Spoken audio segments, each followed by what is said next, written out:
আজ আমি বানালাম বাঁধাকপির সবজি। বাঁধাকপির সবজিতে দেওয়ার জন্য এখানে আলু, মটরশুঁটি, পেঁয়াজ, কাঁচা লঙ্কা, টমেটো কেটে রেখেছিলাম। আজ আমাদের বাড়িতে হবে মটরশুঁটির কচুরি, তার জন্য এখানে মটরশুঁটিগুলো সব ছাড়িয়ে নিচ্ছিলাম। তারপর আমি দিয়েছিলাম সরষের তেল, তারপর দিয়েছিলাম পাঁচফোড়ন আর তেলটা গরম হওয়ার পর তার মধ্যে দিয়েছিলাম আলুগুলো। তারপর ভালোভাবে আমি আলুগুলো ভেজে নিয়েছিলাম। আমি জানি না এটা কি খুশিতে আমি ডান্স করছিলাম। ডান্স করতে করতে আর গান গাইতে গাইতে আমি আলুগুলো ভেজে নিয়েছিলাম। তারপর আমি একটু দিয়ে দিয়েছিলাম তেল, আর তেলের মধ্যে আমি আদা কুচি দিয়ে দিয়েছিলাম। তারপর আমি বাঁধাকপিগুলো দিয়ে দিয়েছিলাম একটু একটু করে। তারপর আমি দিয়ে দিলাম মটরশুঁটিগুলো।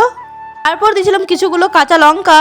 তারপর আমি তার মধ্যে দিয়েছিলাম হলুদ গুঁড়ো, জিরে গুঁড়ো, ধনে গুঁড়ো আর টমেটো, আর দিয়েছিলাম নুন। তারপর দিয়েছিলাম লঙ্কার গুঁড়ো। তবে সবটা মিক্স করে নিলাম। এই শীতের দিনে 100%-এর মধ্যে 80% তো সবারই বাড়িতে হচ্ছে বাঁধাকপির সবজি, তাই না বন্ধুরা? তারপর আমি বাঁধাকপিটা ভালো করে কষিয়ে নিলাম। শেষমেশ আমার বাঁধাকপি রান্না হয়ে গেছে একদম কমপ্লিট। লাস্টে আমি দিয়েছিলাম ধনেপাতা।